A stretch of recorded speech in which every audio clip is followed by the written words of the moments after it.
Halo, apa kabar? Jumpa lagi bersama saya Amelia Anggraini dalam mata pelajaran Bahasa Indonesia.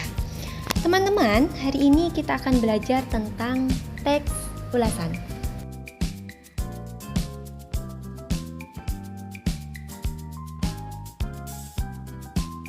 Apakah teks ulasan itu? Teks ulasan adalah suatu teks yang berisi ulasan, penilaian, atau review terhadap suatu karya seperti film, drama, atau sebuah buku. Teks ulasan disebut juga dengan resensi. Ketika mengulas suatu karya, pengulas harus bersikap kritis agar hasil ulasannya dapat memberikan kontribusi bagi kemajuan karya tersebut. Isi teks ulasan. Yang pertama, identitas karya. Yang kedua, sinopsis atau isi karya.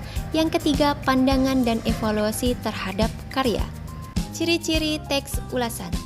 Yang pertama, memuat informasi berdasarkan pandangan atau opini penulis mengenai suatu karya atau produk.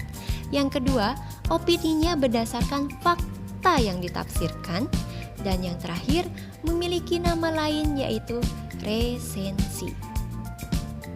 Tujuan teks ulasan. 1. Menunjukkan pandangan atau penilaian penulis resensi terhadap suatu karya. Kedua, memberikan informasi kepada publik tentang kelayakan yang dimiliki suatu karya. Yang ketiga, membantu pembaca untuk mengetahui isi suatu karya. Yang keempat, memberikan informasi kepada pembaca tentang kelebihan dan kekurangan karya yang diulas atau diresensi. Langkah menceritakan kembali isi teks ulang. Yang satu, membaca teks ulasan dengan cermat, menentukan pokok-pokok atau isi teks ulasan. Yang ketiga, merangkai pokok-pokok cerita menjadi urutan cerita.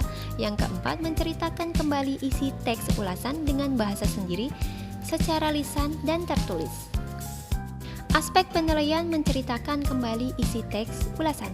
Yang pertama, ketepatan isi teks ulasan dengan cerita yang disampaikan. Yang kedua, kelancaran penceritaan.